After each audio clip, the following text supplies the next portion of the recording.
진수에 해당하는 6장, 7장, 8장을 설명한 후에 바울의 관심은요, 이 죄와 인간의 실존, 구원받을 수 없는 인간의 실존, 철저한 절망, 이 얘기를 하고 그 절망 속에 구원받을 수 있는 예수 그리스도의 이름, 그러므로 하면서 우리가 오늘도 이 그리스도 예수 안에 있는 자에게는 결코 정죄함이 없나니 이는 그리스도 예수 안에 있는 생명의 성령의 법이 너를 해방하였습니다 하면서 구원의 새로운 길이 열려진 것을 선포하면서 그 구원의 감격과 감동이 얼마나 놀라운 것인가를 설명한 후에 가만히 보니까 이 구원받을 수 없는 사람의 실존, 그리고 구원의 길이 열려진 이 놀라운 예수님의 복음, 그런데 보니까 구원받을 수 있는 길이 있는데 가장 그 구원받기를 원하는 나의 사랑하는 가족, 가문, 동족들이요, 이것을 거절하는 거예요.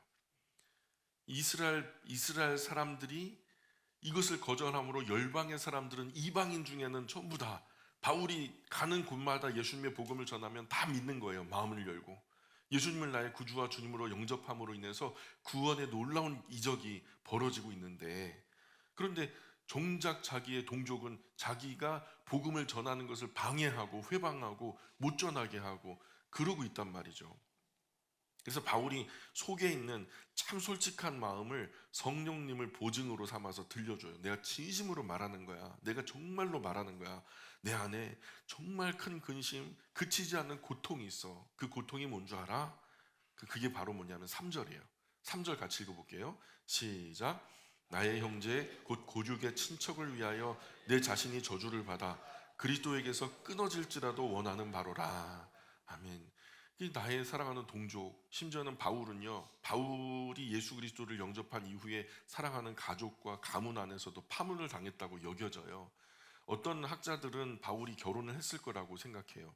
그래서 이 결혼했다 안 했다라는 걸 성경이 언급하지 않기 때문에 우리가 알 수는 없으나, 바울이 어쨌든 공회 회원이었거든요. 공회 회원이 되려면은 장가가지 않고서는, 한 가정의 가장이 되지 않고서는 회원이 될 수 없다라는 원칙이 있기 때문에 아마도 바울은 결혼을 했을 것이다. 그런데 왜 바울에게 아내의 이야기가 없을까? 그것에 대해서 이제 학자들은 예수 그리스도를 영접했기 때문에 그 유대교 안에서, 유대교회 안에서 아마 파문당했고, 아마도 그 아내는 그 신앙을 이해하지 못해서 유대교에 그저 남았고 이 신앙 때문에 등을 돌렸을 것이다. 이렇게 추측을 하는 분들도 있어요. 합리적인 추측이죠. 그럴 수 있어요. 그렇다면 바울은 아내 또는 자식이 있었을지 모르죠. 자식, 그렇게 가족들에게 신앙 때문에 등을 돌리고 또 그렇게 헤어졌는지도 모르겠어요.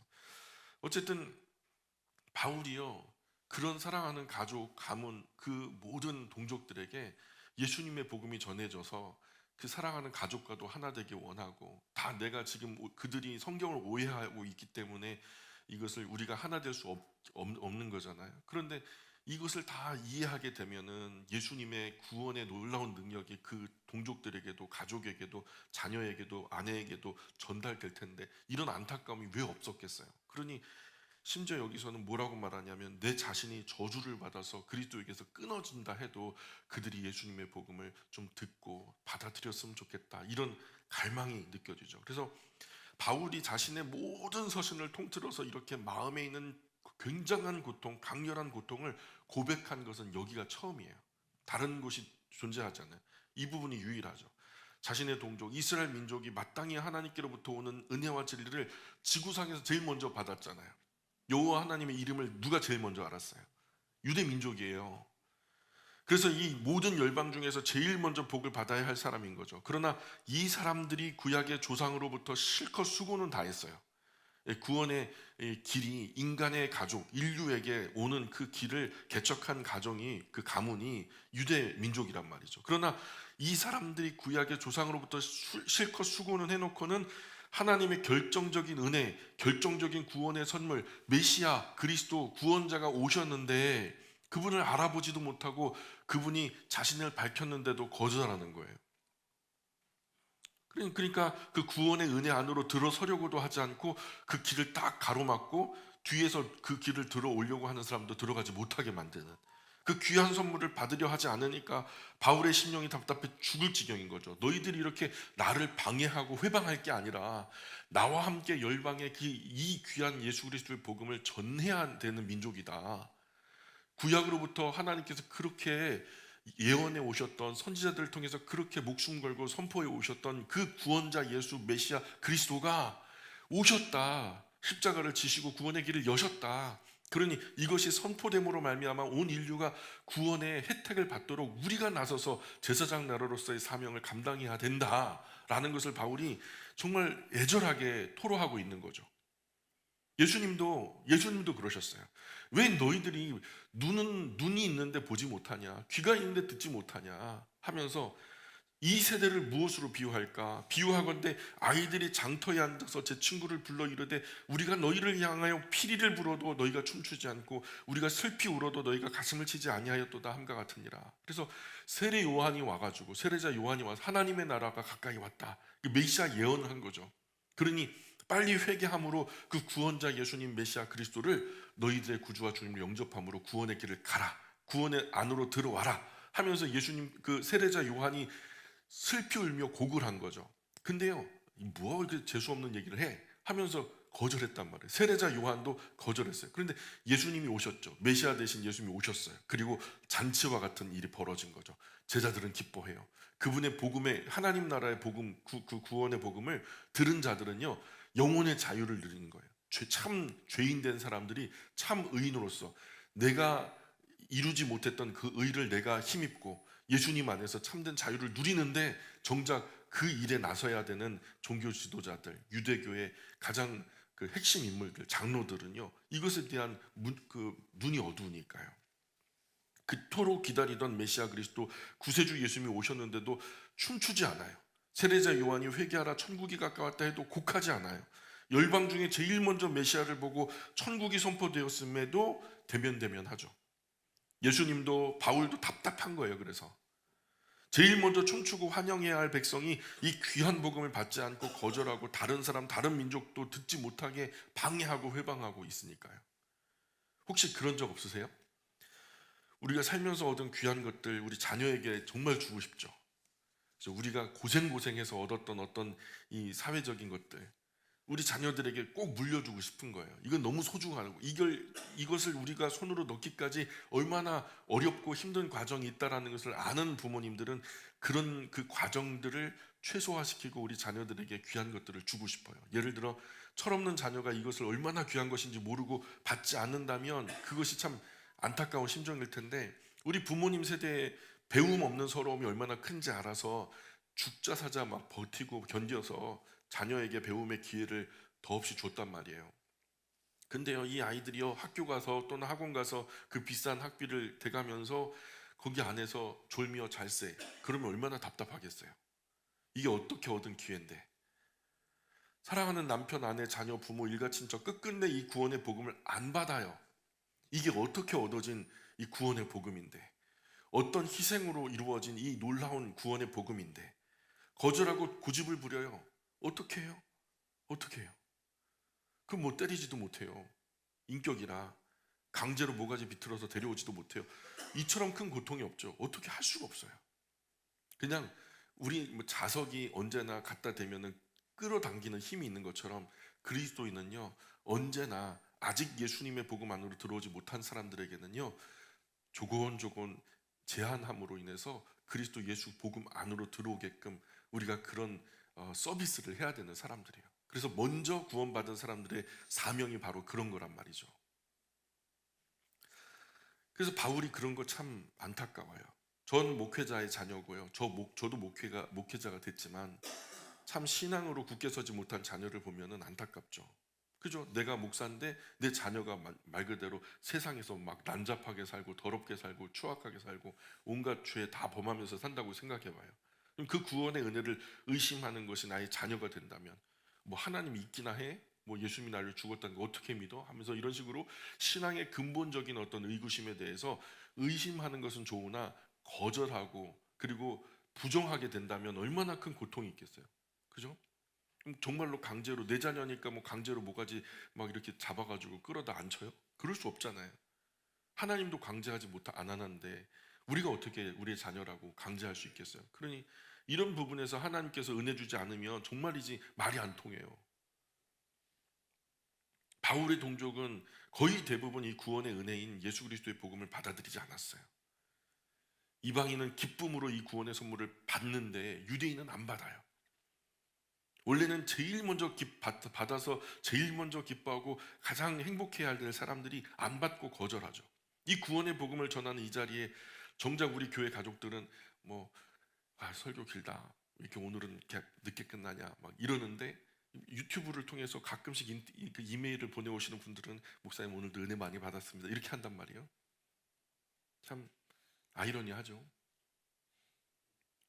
바울이 그래요. 나의 형제 자매 고륙 친척이 구원을 받을 수만 있다면 나 자신이 하나님의 저주를 받아 예수 그리스도에게서 끊어져 버린다고 해도 내가 간절히 바라는 것입니다. 이렇게 말하는 거예요.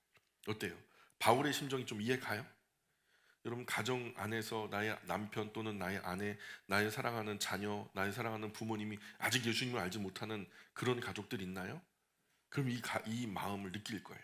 진심으로 내가 그리스도인이고 그런 복음의 능력을 내가 지금 힘입고 있다면, 이런 안타까움이 없다면 어쩌면 나도 그리스도인이 아닌지도 몰라요. 근데 어떤 분이요, 굳이요, 예수님으로부터 끊어지면 바울에게 뭔 유익이 있어요? 말도 안 되죠. 천국 가려고 예수님 믿는데, 그럼 예수님으로부터 끊어지면 지옥 가는 건데, 굳이 예수님으로부터 끊어지면서 바울에게 무슨 유익이 있겠어요? 고생만 하고 손해보는 장사 아니에요? 그 바울이 너무 심한 기도한 거 아니에요? 너무 무턱대고 그냥 대책 없는 발언한 거 아니에요? 근데요, 문맥과 내용을, 그 흐름을 읽자고요. 지금 여기서 예수님으로부터 끊어지겠다는 것에 방점이 있는 게 아니잖아요. 그렇죠? 방점이 어디 있어요? 형제자매 고륙 친척이 구원을 받았으면 좋겠다, 여기에 방점이 있는 거잖아요. 그죠? 자, 이제 또 볼펜을 드세요. 4절 5절 봐요. 4절 5절. 자, 동그라미를 이제 7개를 치실 건데요. 7개. 그들은 이스라엘 사람이라 그들에게는, 자, 1번이라고 써 양자됨 1번, 그리고 두 번째 영광 2번, 언약들 3번, 율법을 세우신 것 4번, 예배와 약속들 5번, 조상들 6번, 육신으로 하면 그리스도가 그들에게서 나셨다, 그게 7번. 그는 만물 위에 계셔서 세세의 찬양을 받으실 하나님이시니라. 아멘. 그래서 4절 5절에 이 말은 뭐냐면, 유대인들이, 이스라엘이 열방에 비해서 어드밴테이지가 있는 거예요. 유익이 있단 말이에요. 그게 뭐냐? 이스라엘의 민족적 유익이 많죠. 그걸 부정할 수 없어요. 첫 번째는 뭐냐? 하나님께서 예수님 이후로 열방 중에 제일 먼저 양자 삼아 주셨어요.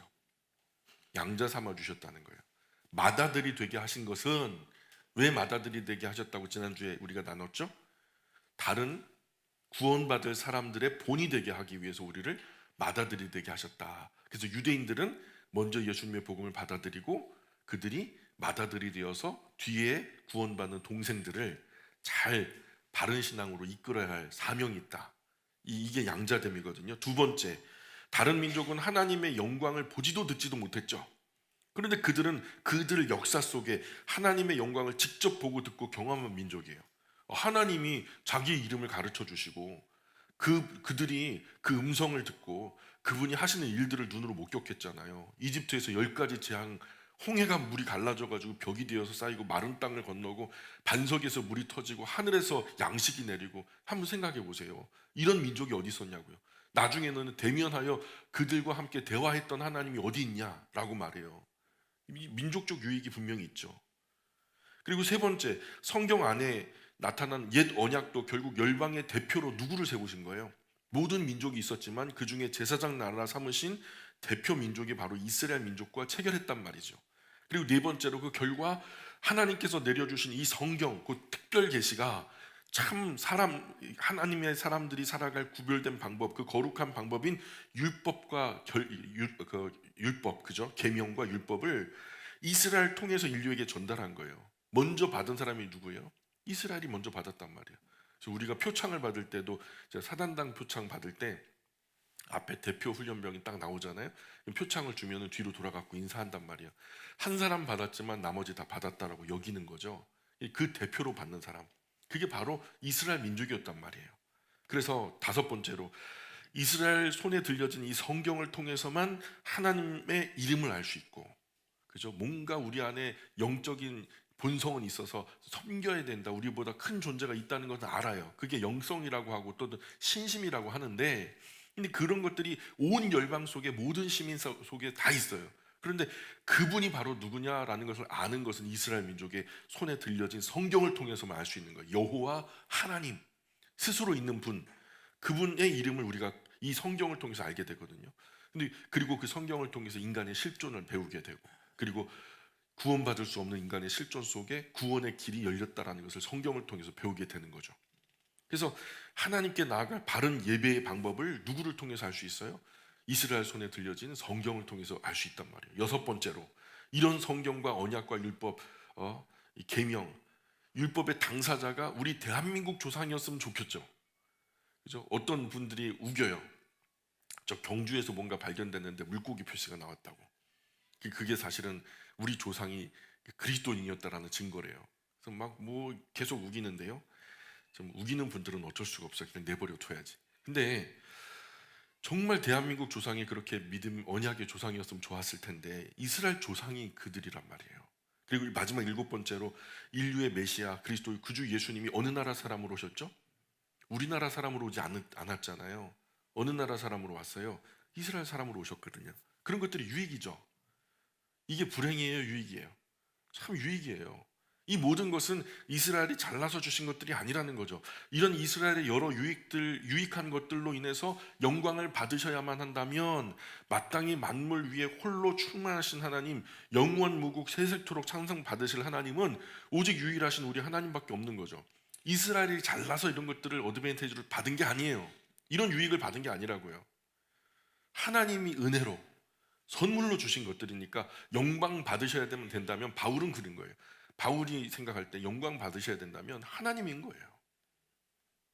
민족적 유익을 주신. 그런데 조금 특이한 부분 못 느끼셨어요? 지금 바울이 5절에서 말하는 그는이라고 하면 그는에다가 동그라미 쳐보실래요? 5절에 보면 그는이라고 나오죠? 자, 그는 누굴까요? 어떻게 예수님이라고 바로 나오시지? 야, 좀 신령한 분들이라. 예, 육신으로 하면 그리스도가 그들에게서 나셨으니 그는, 그래서 그리스도가 나셨다는 거 당연히 예수님 얘기하는 거겠죠. 그는 만물 위에 계셔서 세세의 찬양 받으실 누구시다? 하나님이다. 이거 놀랍지 않아요? 저는 이 부분 읽으면서 소름이 끼쳤어요. 예수님을 누구라고 말하는 거예요? 그는 하나님이다. 예수님은 하나님이다. 바울이요 지금요 예수님을 하나님이라고 선포하는 거예요. 예수님을 하나님으로 본 사람은 성경 제대로 본 거예요. 아멘. 그래서 바울은 이렇게 된 것까지도 하나님 말씀대로 되었다 고백하죠. 무슨 말이에요? 이렇게 된 게 무슨 말이에요? 자, 6절, 7절, 8절 계속 읽어볼게요. 6절, 7절, 8절 시작. 그러나 하나님의 말씀이 폐하여진 것 같지 않도다. 이스라엘에게서 난 그들이다. 이스라엘이 아니요. 또한 아브라함의 씨가 다 그의 자녀가 아니라 오직 이삭으로부터 난 자라야 내 씨라 불리리라 하셨으니 8절도 시작. 곧 육신의 자녀가 하나님의 자녀가 아니요 오직 약속의 자녀가 씨로 여기심을 받느니라. 예, 지금 바울은 하나님께서 약속 지키지 않았다는 말을 하려는 게 아니죠. 예, 혈통적으로 이스라엘 사람으로 태어났다고 해서 모두 아브라함의 자손이요 모두 이 은혜 언약 안에 있는 이스라엘 사람은 아니라는 거예요. 아브라함이 내 조상이기 때문에 나는 구원받은 민족이요 나는 선택받은 민족이요 너희들은 다 지옥의 땔감이고 우리는 구원의 백성이다 언약의 백성이다 이렇게 너스레를 떠는 이 선민 사상에 쩌던 유대인들에게 아브라함의 자손이라고 다 구원받았냐 한번 따져볼까. 그래서 때문에 모든 은혜 언약 안에 있는 이스라엘 사람들은 이스라엘 사람이 아니야. 자, 따져봅시다. 마치 아브라함의 씨가 다 그 약속의 자녀가 아니잖아. 오직 이삭으로 난 자손만 하나님의 은혜 언약 안에 있는 자손으로 구별됐잖아. 그 아브라함의 씨로 나온 것이 하갈에게서 이스마엘이 있는데 이스마엘 사람들을 우리가 구원받은 언약, 은혜 언약 안에 있는 백성이라고 우리가 취급을 하냐? 성경은 절대로 그렇게 말하지 않잖아. 그러니 아브라함의 자손 중에도 누구만? 아브라함과 이 사라 사이에서 나타난 이삭을 통해서만 언약의 자손이라고 말하잖아. 그런데 이삭에서 난 사람은 다 하나님의 은혜 아래 있나? 다 이삭 안에 있으면 전부 다 은혜 언약 안에 있냐? 그것도 아니라는 거예요. 이삭에게 난 자손도 누가 나왔죠? 쌍둥이가 나왔죠. 쌍둥이 중에서 에서에게 있어요, 야곱에게 있어요.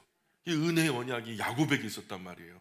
그러니까 아브라함의 자손이라고 다 구원받았다라는 말도 안 되는 궤변 늘어놓지 마라. 육신의 자녀가 다 하나님의 자녀가 되는 게 아니죠. 약속의 자녀만 이 은혜의 약속에 참여한다라는 거예요. 혈통적으로 아브라함의 자손이 이스라엘 백성이라 해도 하나님께서 아브라함에게만 허락하신 그 구원의 언약, 그 약속을 믿는 사람만 하나님의 자녀라는 거예요. 혈통적으로 뭐 이스마엘이 아니라 이삭, 또 이삭 자녀들 중에서 야곱과 에서 중에서 야곱, 그래서 그 야곱의 이름이 이스라엘로 변화되잖아요. 그 이스라엘에 속했기 때문에 구원 백성이다, 말도 되지 않는 소리 하지 말라는 거예요. 그 흐름은 정확하게 은혜 언약을 수용하고 거절하는 것에 대한 의미라는 거죠. 그래서 9절에 계속 읽어볼게요. 시작.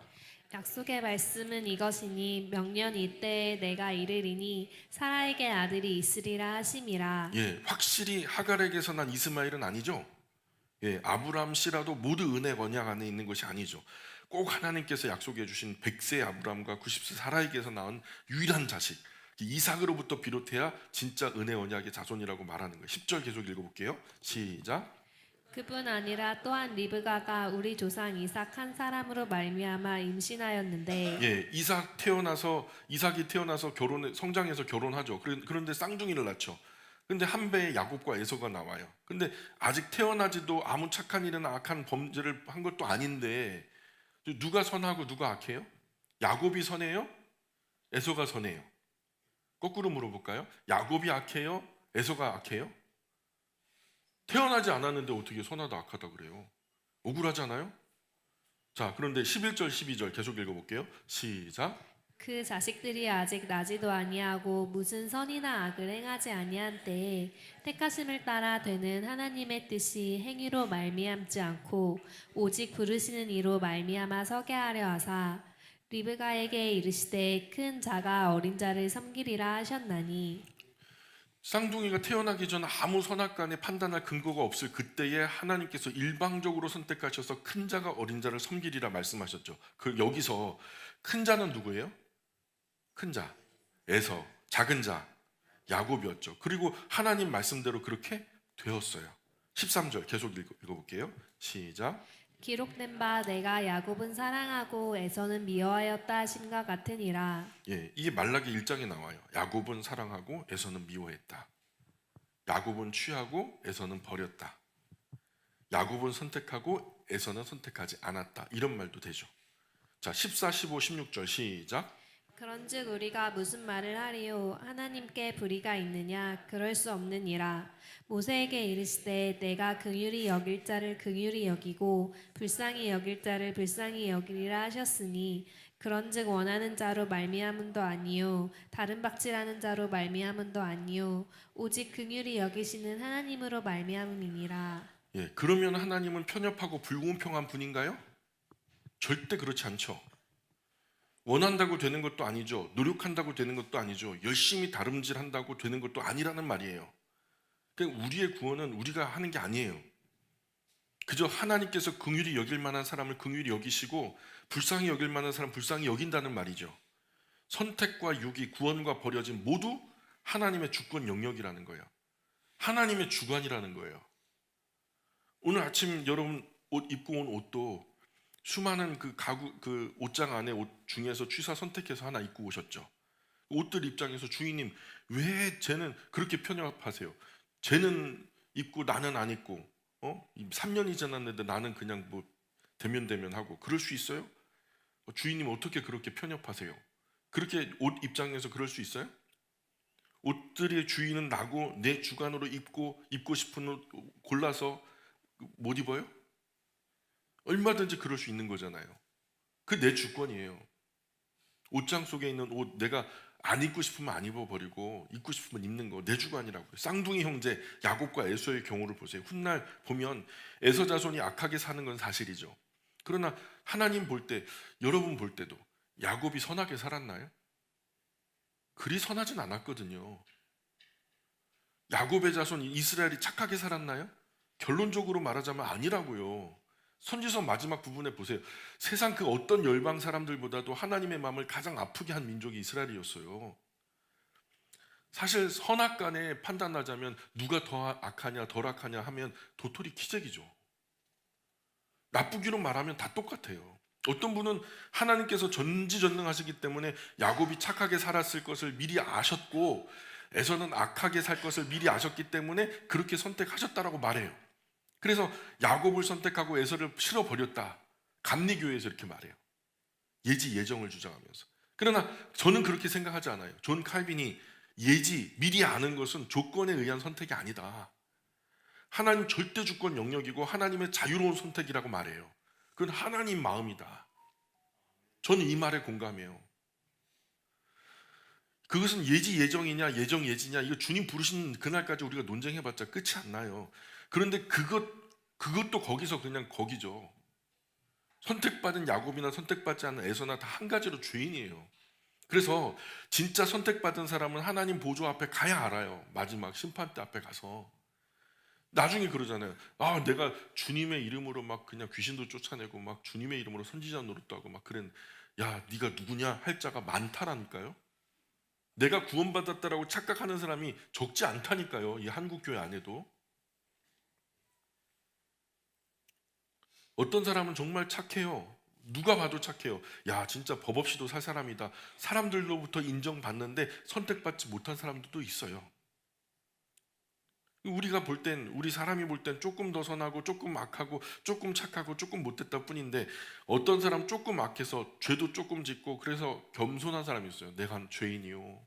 내가 죄 짓고 사는 거 보니까 나는 죄인이요 하면서 겸손한 사람이 있고 조금 착하고 선한 일도 조금 했다고 해가지고 그것이 교만의 재료가 돼가지고 그냥 교만한 사람이 있어요. 나는 이렇게 선하게 사는데 나는 이렇게 막 나누며 사는데 이런 교만한 사람도 있어요. 그런 사람의 의도 하나님 앞에서는 아무것도 아니라는 거예요. 그런 사람의 죄도 그런 사람의 의도 하나님 앞에서는 도토리 키재기라고요. 우리의 구원은 하나님의 은혜 아래 있어요. 우리가 선하다고 의를 주장할 것도 아니고 우리가 악하다고 주눅들 필요 없어요. 하나님이 선택해 주시는 거죠. 그리고 하나님의 선택과 유기, 하나님의 취하심과 버리심은 절대로 공명정대하죠. 우리는 표면만 보기 때문에 잘 몰라요. 그러나 하나님은 중심을 꿰뚫어 보시기 때문에 절대적으로 공평하시죠. 우리는 그것을 믿는 거예요. 하나님의 선하심, 하나님의 의로우심. 하나님의 선택에는 아까도 우리가 찬양 중에 있잖아요. 후회하심이 없어요. 정확하시니까. 17절 18절 시작. 성령이 바로에게 이르시되 내가 이 일을 위하여 너를 세웠으니 곧 너로 말미암아 내 능력을 보이고 내 이름이 온 땅에 전파되게 하려 하셨으니 그런즉 하나님께서 하고자 하시는 자를 긍휼히 여기시고 하고자 하시는 자를 완악하게 하시느니라. 하나님이 조장해서 누군가를 악하게 만들고 선하게 만들고 그런 얘기가 아니에요. 지금 여기서 말하는 것은 출애굽기 이집트 파라오 말하는 건데 하나님께서 파라오에게 이집트 나라라는 나라를 주신 것은 하나님의 두렵고 떨리는 능력을 열방 모든 나라에게 보여주시기 위함이었어요. 근데 결국에는 파라오가 인간의 본성에 깊이 뿌리 내린 죄의 성향이 작용하고 있는 범인간이거든요. 그러니까 당연히 물이 낮은 곳으로 흐르죠. 그런 것처럼 죄의 성향이 본성 안에 깊이 뿌리 내린 존재는요, 선하게 살 가능성이 많을까요? 악하게 살 가능성이 많을까요? 악하게 살 가능성이 많죠. 그럼 내버려 두면 어떻게 될까요? 물이 낮은 곳으로 흐르듯이 죄의 성향 따라 악하게 살게 될 가능성이 크겠죠. 그래서 하나님의 가장 큰 진노하심은요, 내버려 두심이에요. 내버려 두사, 그들의 욕정대로 내버려 두사, 그들의 욕심대로 내버려 두사. 그럼 어떻게 돼요? 스스로 멸망해요. 자멸한단 말이에요. 근데 하나님께서 그 열방의 모든 나라에 그의 혁혁한 영광을 보여주시기 위해서 사실 더 정확하게는 크게 네 방향의 사람들에게 보여주시기 위해서 그냥 내버려 두셨어요. 파라오가 악한 그대로.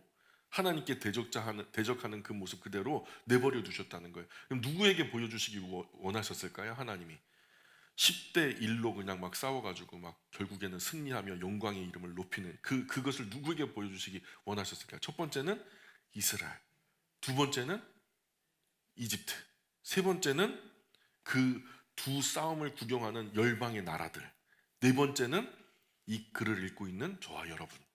그렇죠? 그래서 하나님께서 그런 용도로 써먹고 내다 버린다 해도 누가 시비할 수 있겠어요? 하나님은 주권적으로 원하는 대로 어떤 사람에게는 자비를 베풀고 또 어떤 사람에게는 완고한 마음을 그대로 내버려 두시죠. 내버려 두시면 그렇게 돼요.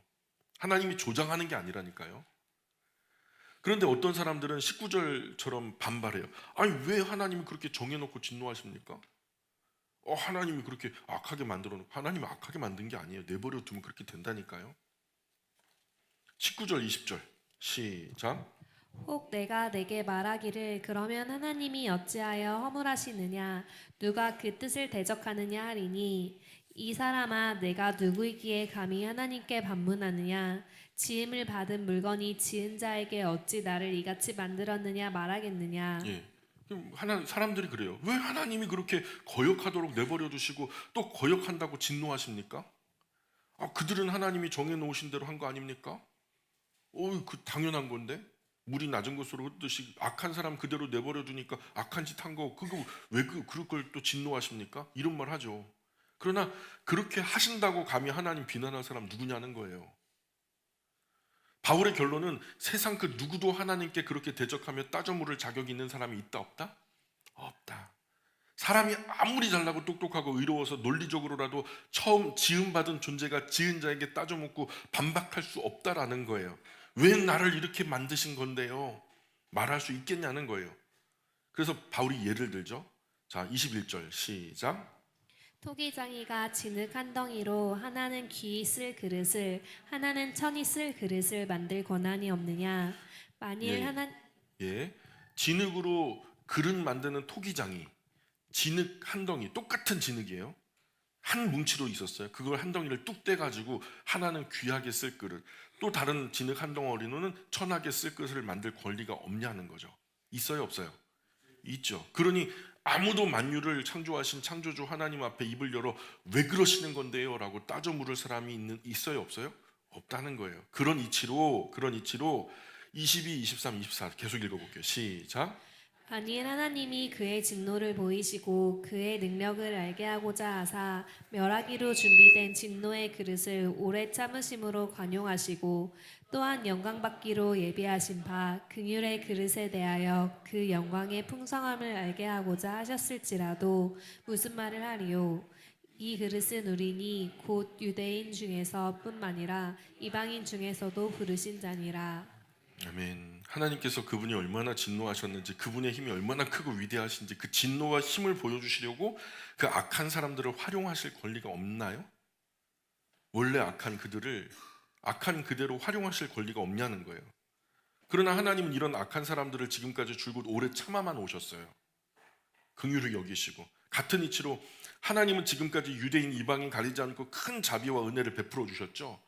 하나님은 자신의 영광을 풍성하게 베푸시려고 지으신 사람들을 부르셔서 하나님 영광이 얼마나 풍성한지 모든 사람들이 볼 수 있도록 자비와 은혜를 베풀어서 그분의 영광이 얼마나 큰지 나타내 보여주실 권리가 얼마든지 있죠. 내가 얼마나 대단한 존재인 줄 알아? 지으신 분이 지음받은 존재에게 자신의 혁혁한 영광을 나타낼 권리가 있죠.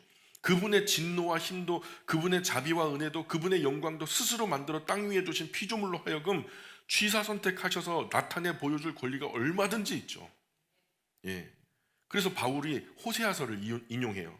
호세아서 인용하는데 25절, 26절 계속 읽어볼게요. 시작. 호세아의 글에도 이르기를 내가 내 백성 아닌 자를 내 백성이라 사랑하지 아니한 자를 사랑한 자라 부르리라. 너희는 내 백성이 아니라 한 그곳에서 그들이 살아계신 하나님의 아들이라 일컬음을 받으리라 함과 같으니라. 호세아 선지자의 글에 그날엔 내가 내 백성이 아니었던 사람을 이제는 내 백성이라, 사랑하지 않던 사람을 이제는 사랑하는 사람이라 부를 것이다. 그 로암미, 그 기억나시죠? 로는 이제 부정접두어예요. 암미는 내 백성이라는 뜻이고요. 근데 로암미는 내 백성이 아니다. 근데 원래는 내 백성이었거든요. 사실 이 문맥의 흐름은 이후에도 계속 이런 말씀이 나오는데 무슨 말이냐면 하나님이요, 열방의 민족들 중에서요, 그 수백 개 민족이 있었을 거란 말이에요. 그 열방의 민족들 중에서 내가 한 세대만 지나가면 그냥 없어져 버릴 민족, 마치 꺾여진 갈대 같고 큰 태풍 앞에 꺼져가는 등불 같은 이스라엘이라는 민족을 취사 선택했어요. 그리고 이 백성을 누구의 백성이라고 말해요? 내 백성이다 할 권리가 있어요, 없어요? 하나님께 있단 말이에요. 그런데 지지리도 말 더럽게 안 들어요. 선지서 끝에 보면은 하나님이 언제나 사랑했냐고 막 아주 표독하게 따져먹고 대적하고 막 별짓 다 하죠. 막 열방이 폐역한 것은 될 게 아니에요. 세상 하나님의 마음을 후벼 파는데 이렇게 아프게 할 수가 없어요. 그래서 이제는 뭐라 그래요? 호세아서에서 전에 내 백성이라 했는데 이젠 내 백성이 아니야. 로암미. 하나님 그렇게 할 수 있어요, 없어요? 있어요. 전에는 열방 중에서 너 내 거, 내 백성 할 수 있어요. 그런데 더럽게 안 듣고 하나님 말씀 안 따르고 순종하지 않으니까 더 이상 못 해먹겠어. 넌 내 백성 아니야. 이럴 권리가 있다는 거예요. 그래서 이 말씀처럼 이스라엘은 열방에 치이고 차이는 아무 소망이 없었던 백성이었죠. 꺼져가는 등불, 꺾여진 갈대 같은 민족. 하나님과 아무 상관없던 그들을 내 백성이라고 부르셨고요. 27절, 28절. 27절, 28절 시작. 또 이사야가 이스라엘에 관하여 외치되 이스라엘 자손들의 수가 비록 바다의 모래 같을지라도 남은 자만 구원을 받으리니 주께서 땅 위에서 그 말씀을 이루고 속히 시행하시리라 하셨느니라. 예, 성경 다른 곳에 이사야 선지자도 똑같이 외쳤어요. 이스라엘 백성 해변에 모래같이 지금 많아. 그냥 해변에 모래 같다는 것은 무수하게 많다는 거죠.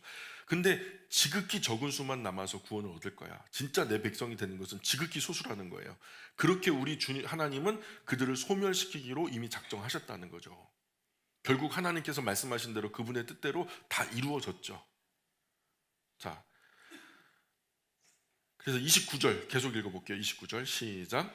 또한 이사야가 미리 말한 바 만일 만군의 주께서 우리에게 씨를 남겨두지 아니하셨더라면 우리가 소돔과 같이 되고 고모라와 같았으리로다 함과 같으니라. 예, 29절은 이사야 1장에 나오는 말씀인데요. 이스라엘 모두를 다 멸하셔도 하나님의 공의와 정의는 흔들리지 않고 견고해요. 이스라엘은 그런 민족이었어요. 택함도 하나님의 의였고요. 하나님이 실어버려서 그 중에 하나도 구원하지 않아도 하나님의 공평과 정의는 흔들림 없이 견고해요. 하나님 잘못 하나도 없어요. 마찬가지 원리로 이 자리 우리 모두를 그냥 다 멸하셔도 하나님의 공의나 정의는 전혀 흔들림이 없죠. 아쉬운 건 누구예요? 우리예요. 한국교회 온 교회 모든 그리스도인들이 다 무슨 착각을 하고 있냐면 하나님이 잡으신 이 손 절대로 놓으면 안 된다는 거예요. 하나님 그런 분이니까 절대 놓지 마세요 그래요. 맞아요? 그런데요, 자기들은요 하나님 백성 같이 안 살아요. 마치 호세아 선지자 때의 이스라엘 백성들처럼 나는 그리스도인이야. 한 번 잡은 하나님의 손은 절대 놓지 않는다 해서 나는 구원 열차 올라탔어. 그러면서 나는 구원은 따놓은 당상이야. 그리고서 막 살아요. 함부로 살고요. 막말해요. 그렇게 살아도 되는 줄 알아요. 착각하지 마세요. 하나님의 주권이에요. 선택도 하나님의 것이고 버리는 것도 하나님의 주권이에요. 그래 내가 구원 따놓은 당상이다. 나는 그리스도인이니까 난 구원 받았다라고 착각하지 마세요. 주님 앞에 무릎 꿇고 하나님께서 판결하실 때까지는 우린 몰라요. 우리가 착각하는 걸 수도 있어요. 구원 받았다라고. 그때 수많은 사람들이 깜짝 놀라요. 나 열심히 예배당 다녔는데 열심히 11조 감사헌금 드렸는데 열심히 봉사헌신 했는데 내 시간 열정 적지 않게 내 인생에서 많은 부분 하나님께 헌신해 드렸는데 글쎄요. 하나님의 판단을 바라야죠. 하나님의 선택도 하나님의 버리심도 다 의로워요. 두렵고 떨리는 마음으로 살아가야 돼요. 그래서 그나마 하나님의 긍휼과 자비로 씨처럼 몇 사람이라도 남겨두셨으니 망정이지 만약 하나 남김없이 다 싹 멸망시켜 버렸다면 이스라엘도 소돔과 고모라가 어떻게 됐어요? 거기에 거주했던 사람은 단 한 사람도 살아남지 못했어요. 화석이 됐죠. 그런 것처럼 전설 속에 존재했던 민족으로 남아있을지도 몰라요. 하나님이 몇 사람 남겼으니 지금까지 명맥이 근근히 이어져 오는 거니까요. 에덴 동산에서 하와가 선악과 딸 때 자식 낳을 틈 없이 바로 죽여버려도 하나님 잘못 없죠. 먹는 날은 정령 죽으려 했으니까 따먹는 순간에 죽여버려도 하나님의 공평과 정의는 흔들림이 없어요. 맞죠? 선악을 알게 하는 나무 실과를 먹으면 정령 죽으리라 하셨으니까요.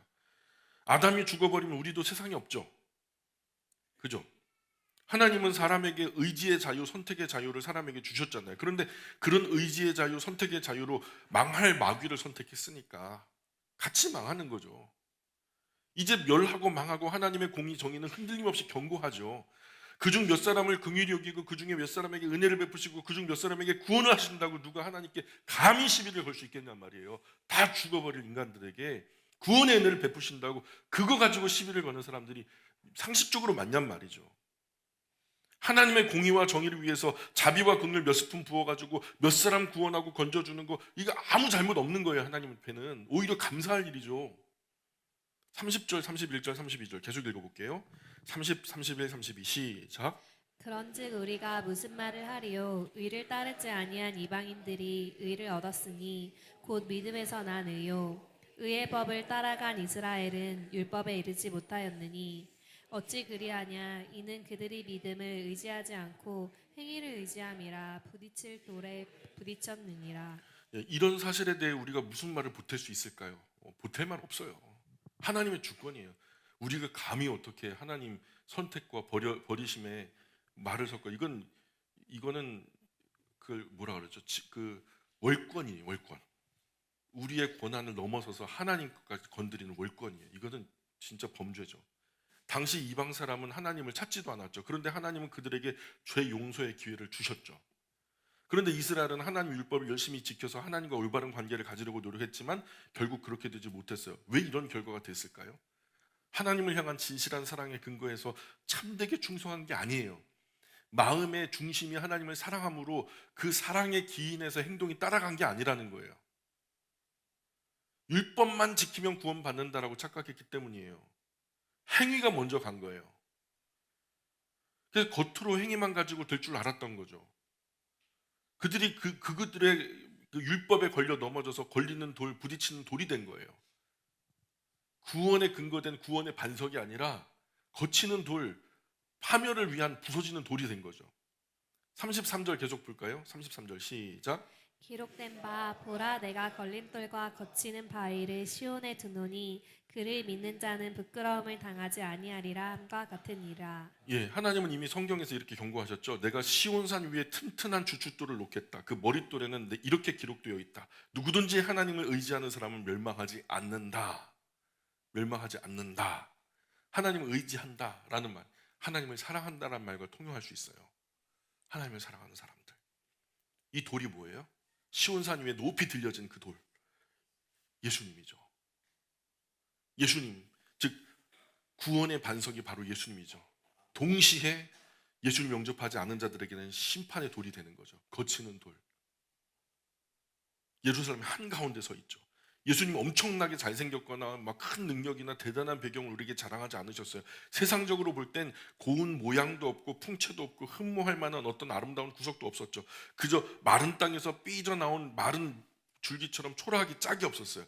당신 내노라 하는 대단한 유대 정통 가문, 명문 가문에서도 어떤 대단한 공부를 한 것도 아니고요. 갈릴리 촌동네 출신의 아버지는 목수요, 그저 아버지 잡일 거들다가 동네 어중이 떠중지 골목대장 삼아 거느리고 온 것이 그런 것으로 여겨졌거든요. 그나마 데리고 온 사람들도 뭐 대단해요. 데리고 온 사람들도 전부 다 50보 100보 거기죠. 그리고 그 행색이 사람들의 주목을 끌 만한 그런 모습도 아니었죠. 왕이나 귀족이나 뭐 영주처럼 생기지도 않았고요. 그러니까 그런 예수님의 나타나심은 어떤 면으로는요, 그 자체로 올무예요. 눈으로 판단하는 사람들에게는 그 자체가 덫인 거예요. 거치는 반석인 거예요. 번지르르한 겉모습만 보고 교만한 사람들을 줄줄이 다 넘어지게 해놓으신 거예요.